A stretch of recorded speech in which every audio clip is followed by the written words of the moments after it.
दोस्तों, जिस तरह पाकिस्तान भारत का हिस्सा था और 1946 में उसके दो हिस्से हो गए थे, उसी तरह ऐसे कुछ देश और भी थे जो भारत के ही हिस्से थे, या यूं कह लीजिए कि भारत उनका हिस्सा था। अखंड भारत केवल सरदार वल्लभ भाई पटेल का सपना नहीं था, बल्कि उससे भी बड़े अखंड भारत का सपना कभी चाणक्य ने भी देखा था। बाद में उनके शिष्य रह चुके चंद्रगुप्त मौर्य ने भी उनका सपना पूरा करने की जी तोड़ कोशिश की थी। भारत आदिकाल में भी कभी अखंड भारत हुआ करता था। शायद यकीन न हुआ, मगर असल में अखंड भारत से 15 देश निकल चुके हैं।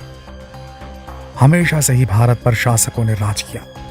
ये तो कोई झुठलाने वाली बात नहीं कि विश्व में हर एक जगह पर शासन करने की ही प्रथा चलती आई है। विश्व के कई देशों में आज भी किंग और क्वीन होते हैं। धीरे धीरे राजा महाराजाओं का काल खत्म हो गया और ज्यादातर देशों में एक राजनैतिक व्यवस्था स्थापित होती चली गई।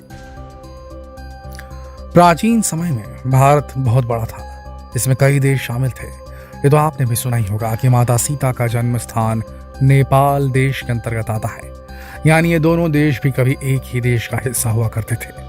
नेपाल का कुछ हिस्सा अखंड भारत के अंतर्गत था। ये सोने, चांदी और कीमती पत्थरों की खान हुआ करता था।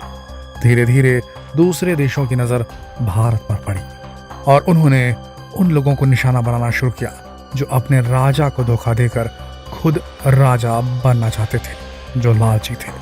बस ऐसी ही गलतियां अखंड भारत पर भारी पाती चली गई और भारत धीरे धीरे टूटता चला गया। लगभग 2500 साल पहले विदेशियों ने अखंड भारत पर हमला करना शुरू किया था। अरब, तुर्क, शक, खून, कुशन, फ्रांसीसी और अंत में अंग्रेजों ने भारत पर राज किया। हर किसी के राज में अखंड भारत से कुछ हिस्से अलग होते चले गए। आज हम आपको बताएंगे कि किस तरह अखंड भारत टूट कर बिखर गया और आज बचा है केवल हिंदुस्तान। कौन कौन से ऐसे देश थे जो भारत से अलग होते चले गए और किसकी गलती से हुआ ये। नेपाल। दोस्तों, सबसे पहले बात नेपाल की करते हैं। नेपाल को आज़ादी भारत से बहुत पहले मिल गई थी, मगर उन्होंने अंग्रेजों से अपनी आज़ादी जीती थी।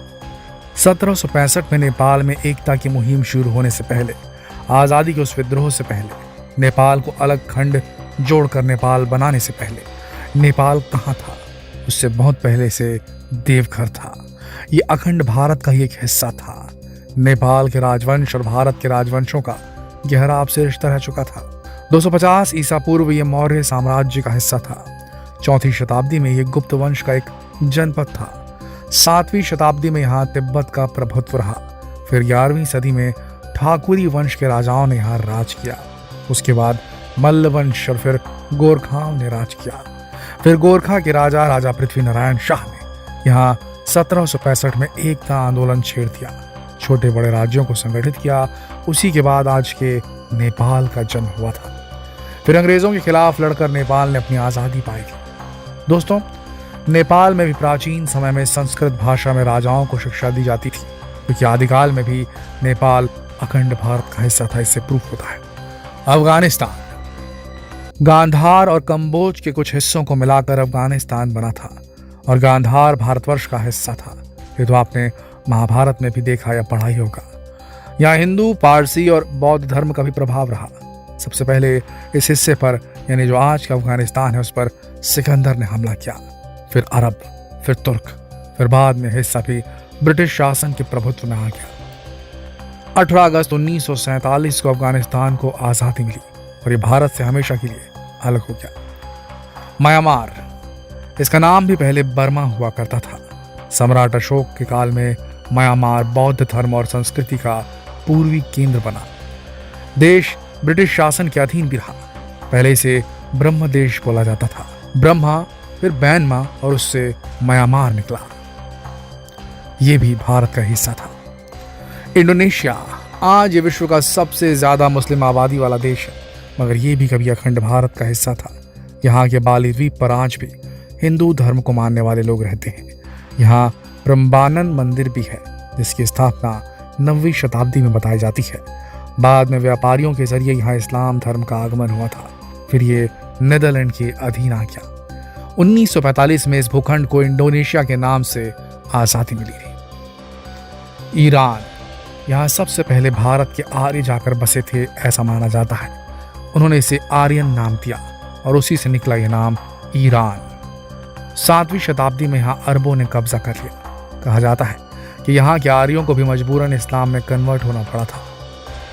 1979 से 1979 से ऑफिशियली एक इस्लामिक देश बना है।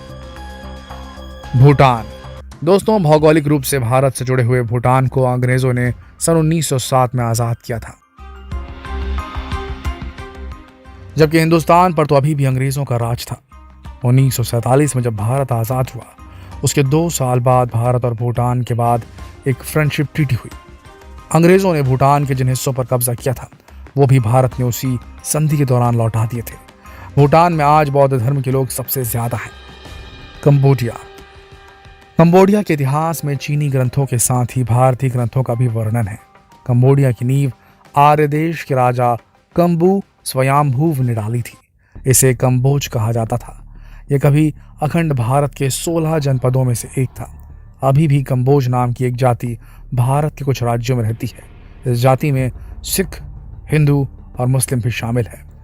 महाभारत में भी कंबोज का जिक्र है कि यहाँ सबसे बेहतरीन अखरोट और सबसे उत्तम घोड़े मिलते थे। बाद में यहाँ धीरे धीरे दूसरे धर्मों का विस्तार हो गया। तिब्बत को पहले त्रिविष्टप बोला जाता था। यहाँ भी हिंदू धर्म का प्रभाव था।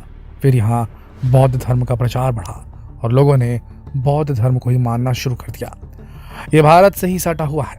19वीं शताब्दी में लद्दाख पर कश्मीर के राजा ने अपना कब्जा कर लिया और सिक्किम को अंग्रेजों ने अपने अधीन कर लिया। उसी के कुछ समय बाद चीन ने यहाँ अपना अधिकार जमाना शुरू कर दिया। तिब्बत का दक्षिणी हिस्सा दलाई लामा को दिया गया, मगर जवाहरलाल नेहरू ने 1964 में इस हिस्से पर चीन का अधिकार स्वीकार कर लिया, जिसे नेहरू जी की बहुत बड़ी गलती बताया जाता है। जिसके बाद दलाई लामा ने हिमाचल में शरण ली थी। आज तिब्बत चीन के ही अधीन आता है। थाईलैंड, दोस्तों श्याम देश नाम से जो भारतीय इतिहास में वर्णन मिलता है वो आज का थाईलैंड ही है। आज भी इसे सियाम नाम से जाना जाता है, जो श्याम से ही निकला है। सन 1238 के बाद यहाँ बौद्ध धर्म का प्रचार हुआ। उससे पहले यह अखंड भारत का हिस्सा था। वियतनाम, इसे भी पहले चंपा नाम से जाना जाता था। उस समय ये भी अखंड भारत का हिस्सा हुआ करता था। आज भी यहाँ हिंदू आबादी बहुत ज्यादा है। सन 1825 में चंपा के महान हिंदू राज्य का अंत हुआ था। यहाँ चीनी राजवंश का भी अधिकार रह चुका है। मलेशिया, यह आर्यव्रत के समय में अखंड भारत का हिस्सा था। यह भारत के मलय प्रायद्वीप के दक्षिणी भाग में जनपद था। फिर यहाँ बौद्ध धर्म का प्रचार प्रसार हुआ। उसके बाद यहाँ मुस्लिम आबादी बढ़ गई। यहाँ आज भी कई प्राचीन हिंदू मंदिर मौजूद हैं। आज ये एक मुस्लिम देश है, मगर इसके प्राचीन मंदिरों को देखकर ये साफ हो जाता है कि यहाँ हिंदुओं का कितना प्रभाव रहा है। श्रीलंका, 2350 साल पहले तक श्रीलंका की पूरी आबादी वैदिक धर्म को मानती थी। ये चोल और पांड्य जनपद के अंतर्गत आता था। सम्राट अशोक के पुत्र ने यहाँ बौद्ध धर्म का प्रचार किया था और वहाँ के सिन्हल राजा ने बौद्ध धर्म को अपनाया और उसे राज धर्म बना दिया। श्रीलंका में सबसे पहले जो मानव जाकर बसे थे उनका संबंध भी उत्तरी भारत से था। रामायण में भी रावण का राज्य लंका यही श्रीलंका है। रावण भी हिंदू ब्राह्मण धर्म से ही थे। फिलीपींस, ये एक मुस्लिम देश है, मगर यहाँ सभी धर्मों के लोग रहते हैं। यहाँ आज भी सनातन धर्म के सबूत देखने को मिलते हैं। सन 1414 के बाद यहाँ इस्लाम धर्म के लोगों ने कई आक्रमण किए। यहाँ के कई हिंदुओं को मुस्लिमों में परिवर्तित होना पड़ा था। आज भी यहाँ कई द्वीपों पर शासन करने वालों को राजा बोला जाता है। पाकिस्तान, दोस्तों पाकिस्तान के बारे में तो आप सभी जानते ही होंगे कि कैसे भारत से अलग हुआ था। आज़ादी तक ये भारत का हिस्सा था। दोस्तों ये सभी राज्य पहले अखंड भारत का ही हिस्सा थे। भारत के भी कई नाम रह चुके हैं। इसका साम्राज्य बहुत लंबे भूभाग को घेरता था। समय के साथ साथ सभी हिस्से अलग अलग देश बनते चले गए।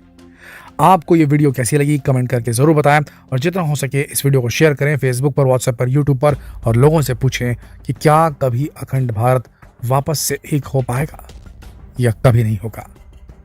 जवाब जरूर दें कमेंट सेक्शन में। जितना हो सके वीडियो को शेयर करें। कल फिर मिलते हैं एक और विचार उत्तेजक वीडियो में। तब तक के लिए आप सबका इस वीडियो के अंत तक बने रहने के लिए दिल से धन्यवाद।